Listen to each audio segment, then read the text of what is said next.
it has been just over a week since Stranger Things 5 Volume 1 has come out, and I loved it so much, and my brain has only just wrapped around everything that happened.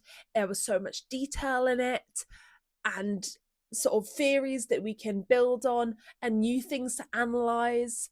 So I thought it would only be fitting to start this series where I go through every episode of Stranger Things 5. I'm hoping to do this for Volume 2 and the finale as well. They might be a bit late because I don't know if I can do all 3 episodes in like 1 week, but we're gonna try that. First up, obviously, is episode 1, The Crawl. I loved this episode. It wasn't my favorite first episode because season 2 exists and I love season 2 so much, so it was going to take a miracle to beat that in any way. But the exposition was great. I think it was a great pace, it was really well structured, and we got a good amount of time with each of the characters because with a cast as big as this, it's really hard to not well, we didn't focus on one main character, but it's really hard to give all of them enough focus to feel like we've been reintroduced to them. But I think they did that really well. We saw where each of our characters were, and I feel like everyone just had their moment on screen, and that was just really nice to see. And I love seeing all of my favorite characters back. Obviously, Mike, my absolute favorite character. It was so nice to see him back to his old season 1, season 2 self, where he's not being an angsty teenager. But we better be getting an explanation to that, and I'll touch on that later in the video. And I'm going to be going through the episode, things I like, certain character decisions, certain scenes that I'm going to analyze. If you're a regular on this channel, you will probably know which scenes I want to analyze from this episode, and just generally things I want to talk about from this episode. And before we go into this video, I would just say I'm a Byler shipper. If you don't want to hear about that, fine, click off the video. I've been getting a lot of interesting comments recently. But also, if you're new and you're recently becoming a Byler, welcome! It's so nice to have you. It's so nice to see so many people being converted to shipping this. And I hope all of you enjoy the video. At the start of each of these episodes, I do want to go through my predictions for that specific episode and look through which ones I got right, because I just find that interesting. And also, I like to show my credentials for Stranger Things theorizing. So I predicted the montage at the start of them all getting ready would be to Rock and Robin radio show, and it was. And also Dustin's entire schedule of him going to school and getting his shirt ripped at school and then getting beat up later. That was a pretty early prediction of mine. So it's a very small prediction, but I am happy that I was right about it. And also I predicted that we would see Holly A, being bullied by Derek, which we did, and B, having interactions with Mr. Whatsit. These are all kind of obvious things. I'm not expecting you to think I'm some genius, but. And then also Mike and Elle talking about what would happen when they win. We got basically that entire scene for leaks anyway.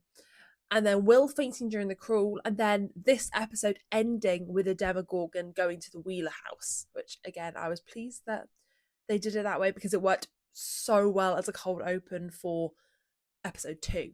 So we're going to start with the opening. I thought it was so good. It's a perfect way to reintroduce all of our characters, and I love that Mike's introduction was him banging on the door telling Nancy that he was going to take a whiz on the floor if she didn't get out, and it turned out to be Joyce, and then he went all like, oh, sorry Mrs. Myers, like all over it. That was hilarious, and that was such like a Mike thing to do.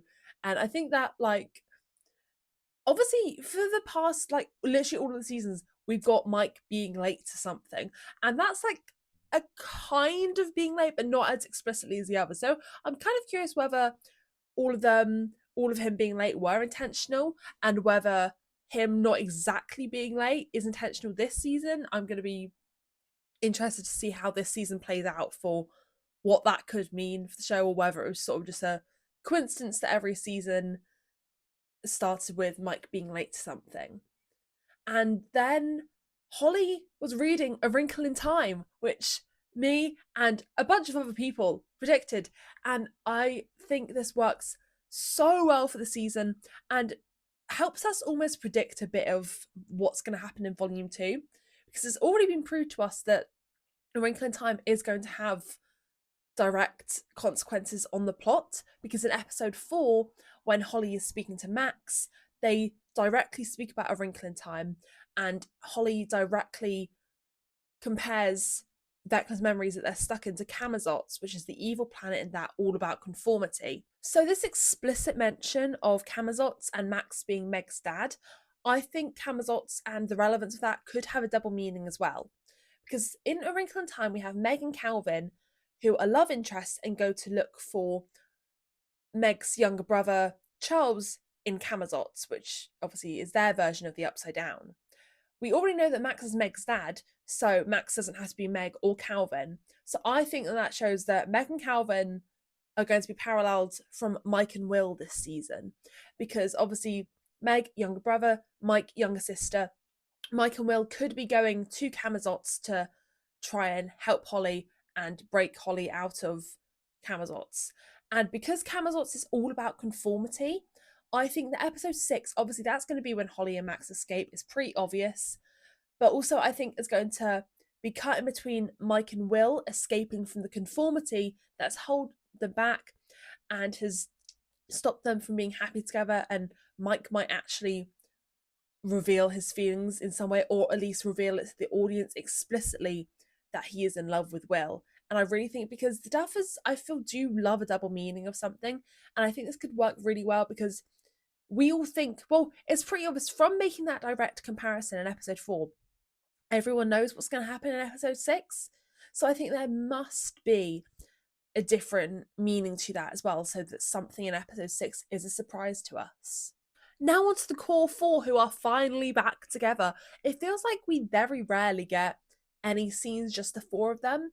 And whilst sort of Dustin seems to be separated from the group after like episode 2, I really do hope that in volume 2 or the finale that they get to have another scene just the 4 of them, because I really love their dynamic.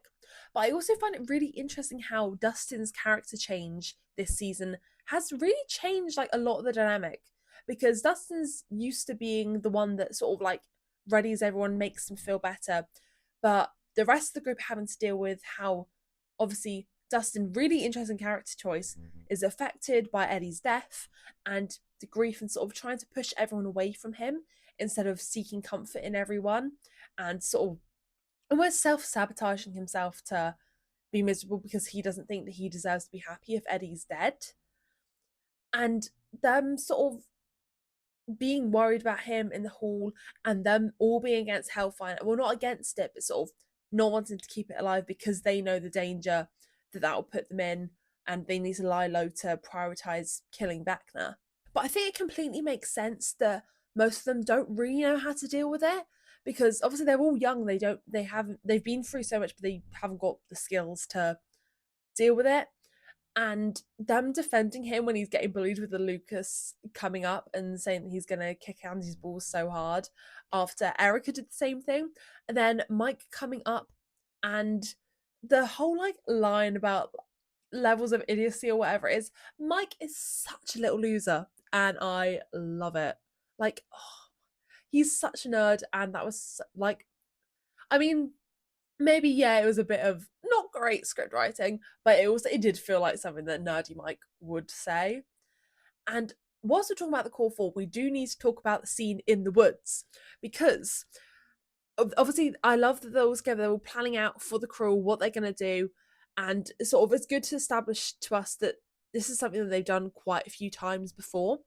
But then also Mike looking at Will, and Will not putting his hand in first, but Lucas putting his hand in first, and Mike's look like of disappointment and not sure why Will was waiting. Like, oh my, and then we move on to Will having his vision, and Dustin and Lucas should be there before Mike, but then Mike is somehow in front of them and reassuring Will and like making sure he's okay, and like rubbing him like on the arm and stuff. Oh, I just love it so much, and I think this is really like a little hint to the protectiveness that I think Mike is going to show in volume 2 against Will. Now, obviously, that he's got his powers and he is an outright target for Vecna, we know.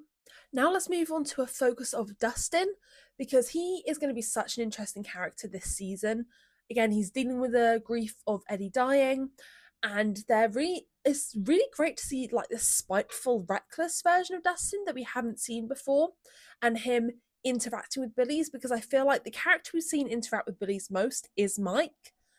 Whereas obviously Dustin has been targeted just as much as Mike, and Luke's has as well, and obviously Will has as well. But it's interesting to see the bullies from a different perspective, from Dustin's perspective, and him fighting back and him using D&D references, which is just so him. Of course he's gonna reference Eddie's last campaign for fighting them. And when he put the snake in Andy's locker, I just couldn't believe it, because Dustin's this sweet little kid that we've been so used to, and him finally having enough of this conformity message that everyone's sort of scared of anything slightly different. It's just really satisfying for him to fight back on that, when all of our characters do want to fight back on that, but they also have to lay low. So it's nice to see Dustin doing that. But when he was at the graveyard, and so many people have already talked about this, the line delivery from the jocks, that's like it was just so like, obviously like Andy and Chance, like they're regulars. We know they're pretty good actors. But then like when we get to the higher, like that just make it seem realistic. Like the fight was great. That was like when he threw all the, what's it called? The thing in the pot. Um into their eyes. Lacquer thinner. That that was like so cool. Like I love that whole sequence. But yeah, the line delivery or line writing, to be honest, before when they were trying to circle Dustin wasn't great. And I think it's very much in Dustin's character to try and push everyone away. When he's, for example, pushing Steve away this season, when he's sort of saying that he's got to learn to do things himself, I think that's very much him trying not to get hurt again, because he knows they're all still involved in the Upside Down, and he wants to prevent being hurt like this again from Eddie's death, which would obviously be replicated in Steve's potential death. And he thinks maybe if he pushes Steve away, then it will hurt less if something happens to either of them. And it's just really sad to see. Also, I'm really annoyed with like Steve's reception of that, because I completely understand Dustin pushing everyone away. But I do feel like, especially season 2, Steve would try to find out what's wrong a bit more with Dustin and support him through his struggles, and sort of really take him under his wing, because sort of he sees him as a younger brother, and I would just really like that to happen. So I'm hoping in volume 2, especially because we know that we have the scene waiting for us of Steve and Dustin hugging somewhere in the Upside Down, and I think that that could definitely be them getting attacked, and then Dustin being so relieved that Steve's okay, that it sort of gets him out of this pushing people away, and it just leads to a full-on breakdown where he's crying, and he sort of spills out the truth of what's been happening recently. We also got 2 Eddie references in this episode alone, with Steve saying his tone, which obviously Eddie and Steve talk about Dustin's tone in season 4, and then Robin saying to Vicky that a good friend once said bad news first, always. Obviously, direct reference to Eddie that time. And I really like that they've acknowledged Eddie in season 5, and sort of, because he was such an important character in season 4. I get now why they killed him off, but it was just nice to see him there. And that swiftly moves us off to Robin. I love Robin so much in this volume. I'm so glad that they're finally giving her so much screen time, because she deserves it. But it does make me actually really worried for her, because why is she getting so much screen time? She's like in top 3 characters for me, and I'm just really concerned that her getting a lot of screen time in volume 1 means that something's going to happen to her in volume 2, because her importance has been established from the very first episode.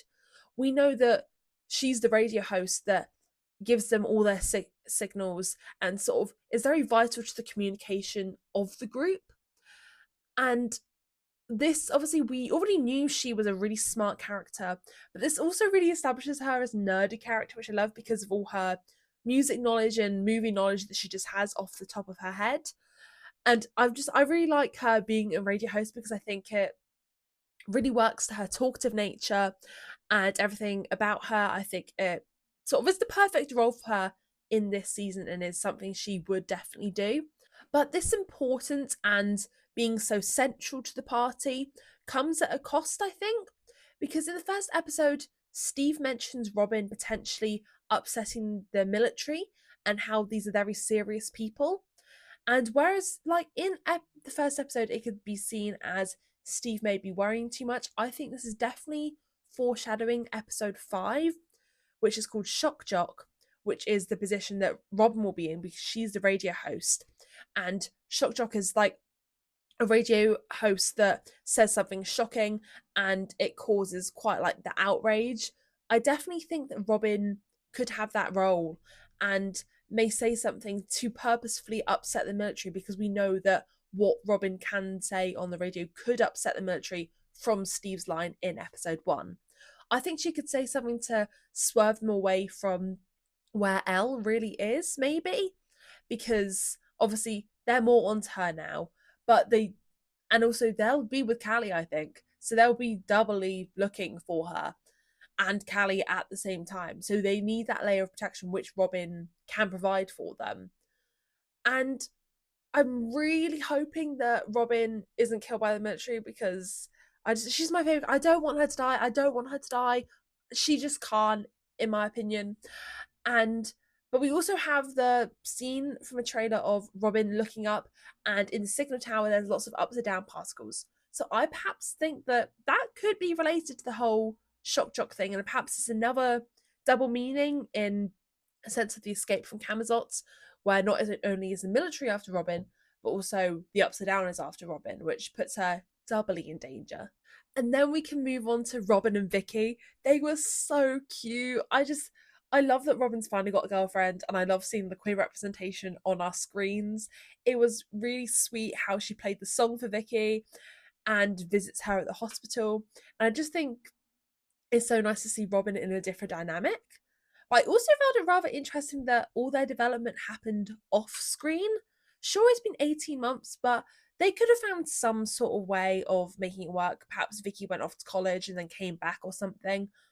And if this was meant to be a main love story in its own right, which I think it should be, but I think a lot of that progression could happen on screen. But I really do think that a lot of its existence is to help assist us with Violet Endgame.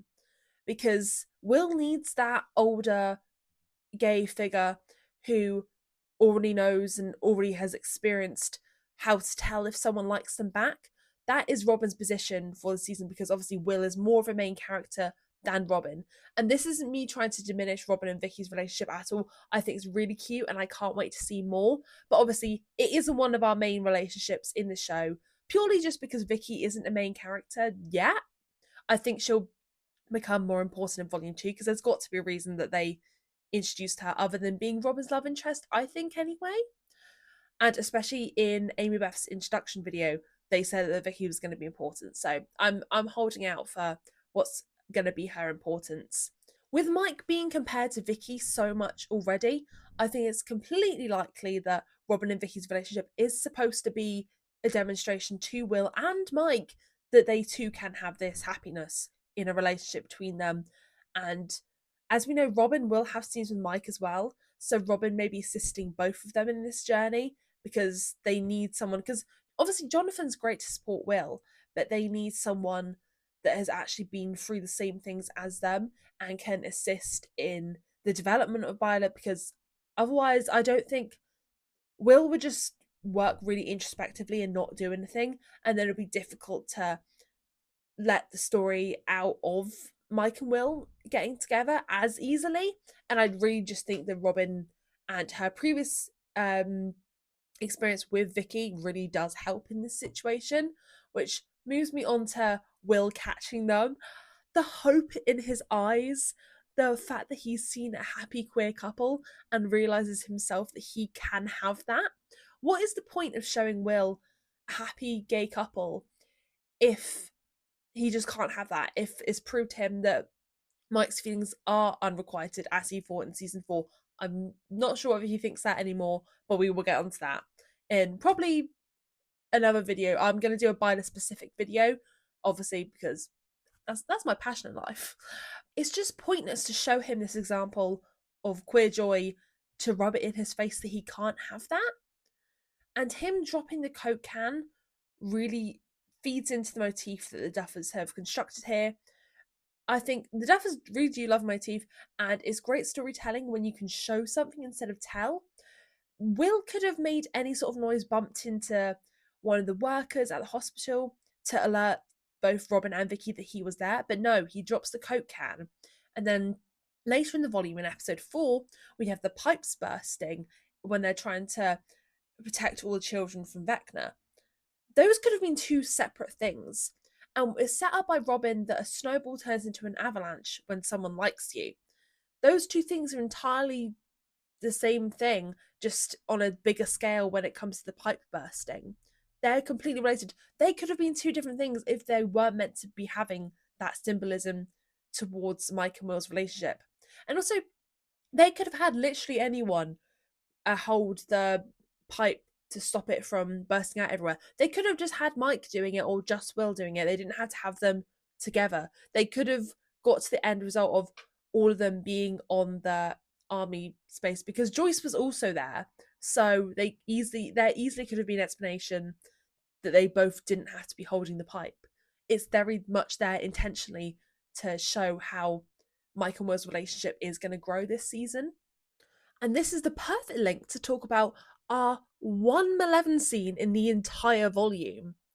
And it wasn't romantic at all. We pretty much knew the entire scene because it had been leaked from behind the scenes footage already, and we pretty much knew exactly what they were going to say. But the context that's been put in is very interesting.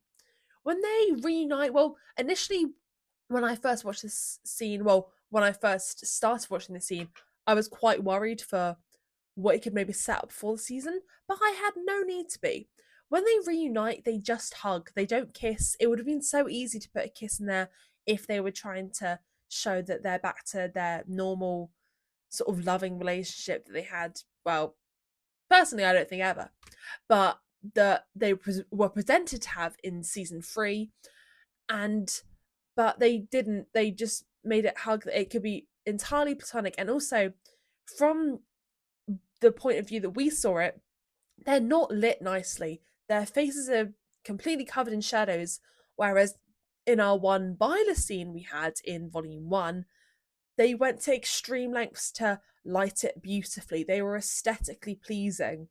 They obviously, in the behind the scenes photo, there was a absolutely massive screen lighting up whilst they were having their conversation to make sure that they were in this pleasing way that the audience should like. Whereas with Malevolent, it was just natural lighting. We weren't expected to sort of view them in any sort of aesthetically pleasing light. And then also, someone on Twitter pointed out that the music to the Malevolent reunion is like a ticking clock. It sounds like it's counting down to something, that they only have so much time left. Whereas Mike and Will's music is gentle, is quite different to anything that we've ever got in the soundtrack before. And I think that obviously illustrates just how important their relationship is going to be and how it is going to become canon, because I'm absolutely convinced that it's going to be Endgame now. And again, I will touch that in my Byler specific video that's coming soon. When they have their conversation on the roof, their entire focus is pretty much on the entire group. The way they're framed, there's a sunset in the background, and obviously sunsets symbolize the ending of things, just as the ticking clock in the previous soundtrack signals that their relationship is coming to an end. And obviously when they talk, it's mainly about Dustin, the entire group, and how this is going to end for all of them, not just them as a couple. And another thing I noticed in this conversation, they easily could have sat closer together, but there was that distance between them to, again, signal they're not as close as they should be. They're not in this loving romantic relationship. I'm a firm believer that they broke up in the 18 months.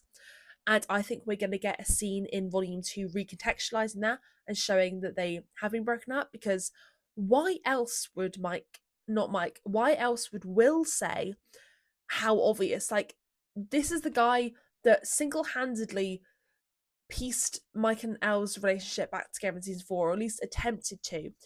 If there was any chance that they were happy together, Will would not be doing that. But I'm jumping and I'm talking about episode 3 when I should be talking about episode 1 in this scene. And when Elle says, then what happens after they've been talking about what happens with how the entire group defeats Vecna, this is clear to me that if their relationship was in a great place, she wouldn't have to ask that. It would be obvious that they'd be happy together and they'd sort of settle down together and plan out their future together. But she's unsure about what the future is going to hold. She doesn't know whether it's going to be with Mike, and Mike doesn't either. It's not a cut and dry thing of they're together. I don't think that they are anymore. And Mike saying, if Vecna's gone, what's stopping us? And then in episode 4, directly comparing Will to Vecna. Will is stopping you. Mike's feelings for Will is what's stopping you from having this amazing romantic relationship. And I love Elle and Mike's friendship so much, and I just really want them to be best friends because that would work so much better for both of their characters. And when Lucas calls them lovebirds, they don't seem too thrilled or like have any sort of reaction that's indicative of them still being together, which again I think really speaks to how I think they've already broken up. And when they have their meeting and they both go off, whereas like Joyce wishes Hopper good luck, they don't interact for the rest of the time. They have scenes together. And Mike is between both Elle and Will. But Mike looks at Will when Elle is exactly the same distance away from him. He's having his focus on Will. They easily could have added in a scene where one of them wishes good luck to the other and they kiss, something to establish that their relationship is still good. And despite the distance that they're going to have this season, that we should still assume that they're together. But they didn't. And the entire volume, they didn't care about each other. They weren't concerned about what the other was doing. Elle, who was literally in the upside down, Mike wasn't worried about, as he probably would have been in season 3. And to me, that speaks that their relationship isn't romantic anymore and they're just friends because they're on the same level as anyone else, really. I do think the Malevolent scene was absolutely essential to, if they're trying to keep Violet as a plot twist, because if Mike and Elle didn't interact at all in this volume, that would have been way too suspicious that they weren't together anymore. And I think they sort of have to hint that. So in volume 2, we're more surprised. And even though it has always all been there, and the Duffers say that that's the best kind of plot twist, the general audience is genuinely surprised that Mike likes Will back. So that's a great way of moving on to Will. I'm so happy he's our main character anymore. Like, he deserves that so much. I love him so much. He's been at the center of all of this, and I'm just glad that he's getting more screen time and that he's actually happy this volume. Like, we've literally never seen him smile. It makes me think back to pre-season 2 when there was that video on YouTube of like Will By's happy moments, and it was actually like 5 seconds long of him being in the hospital reunited with everyone. But like, this is adding to the compilation so much, guys. And I just love seeing him back with his friends, living with the Wheelers with Mike all the time. And I really hope we get more detail into what's happened in those 18 months. But back to Will, I really, really like how they've set his character up this season. I think it's good that we didn't get him straight away being miserable over the supposedly unrequited feelings from Mike, as he easily could have been from last season, because he's trying to hide that very essential, vital part of himself, which he no longer is by the end of the volume. But I definitely think that we could have gone into that, but instead, he's very much taking control of things, wanted to be involved in killing Vecna, sort of not pushing his own emotions to the side, but having a confidence that he didn't before have. He also isn't relying on just himself to help, because when he has his first Vecna vision, he doesn't lie to everyone, as I feel like season 2 him would have done, apart from to Mike. He actually says that he doesn't know, he genuinely doesn't know what happens, and he tells that to the party. So it's nice to see him leaning on them.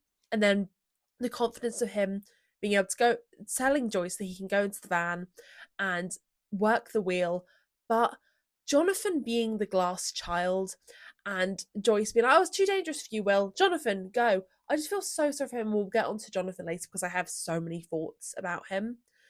But again, I just have mixed feelings about what they're doing with Joyce, because I would like to see her being something that isn't just a concerned mum, because I would love to see her get in on the action.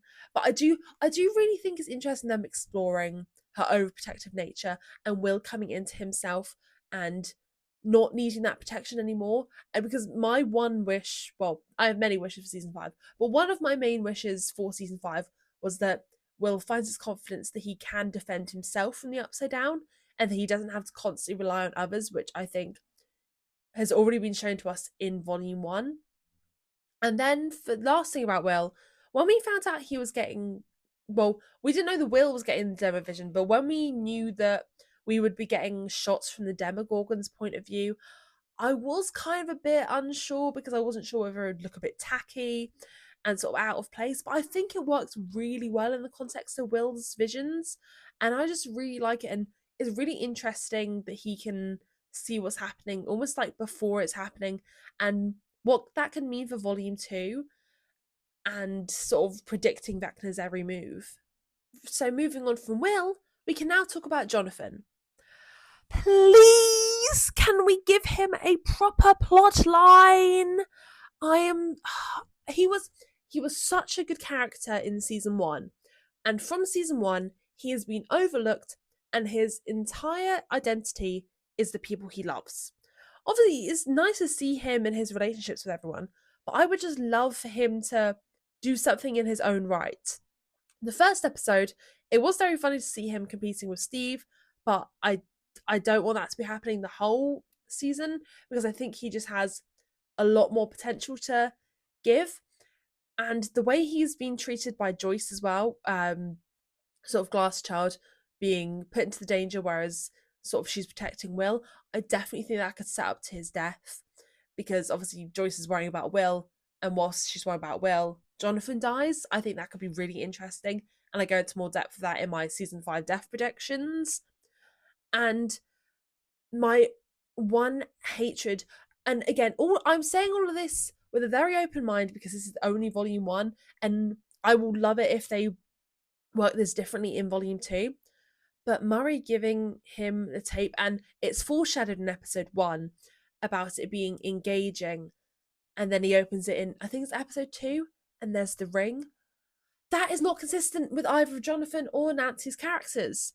Jonathan was almost going to break up with Nancy in season 4 because he didn't want to end up like his parents, who were unhappily married. And Nancy doesn't want to have a nuclear family. She doesn't want to settle down early. She wants to have a successful career. This isn't in character to either of them. And I do actually think they could deal with this really interestingly. And because obviously it's Murray's suggestion, Jonathan didn't really come up with this. So I think they could reject that conformity and fix their relationship in a different way. And I would love it if that happened. And that would be expert writing, in my opinion. But I just really hope that they do something with Jonathan, because Charlie Heaton has said in an interview that Jonathan gets to do something this season that he's never done before. So I really do have hope, because I loved this volume. I don't like this complaint. It's just a very minor complaint, really. And then 2 more things I wanted to mention that I loved was Lucas and Max, that Lucas still regularly visits her, and I love they are my favorite canon relationship in the entire show. They're so cute, and their love is just so sweet. And then also Mike and Holly's interaction. I love seeing the Wheeler family dynamic, especially like Ted and Karen arguing was really interesting because their unhappy marriage is quite glossed over, so I thought that was nice to see. And but Mike reassuring Holly with D&D, because he's really got into D&D this season as from Will's painting, which we still have that to address, so that's super exciting. But what the one thing that did make me laugh about this scene was, obviously you have Will the Wise and Holly the Heroic, alliteration, fun names. Then you have Mike the Brave. You're telling me that there wasn't another M adjective that we could have added for your D&D character, Mike, but it does really work with Mike's character, brave, loyalty, that sort of thing. But I really enjoyed their interaction, and I hope we get, once Holly is out of Camazotz/Vector's memories, I hope that we get more interactions with Mike and Holly. So that is the end of the first episode of the series, where I go through every episode of Strange Things 5.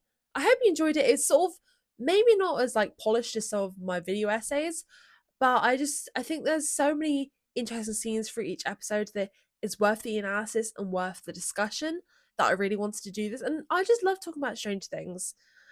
So I hope you enjoyed this video, and I will see you in the next one. Bye!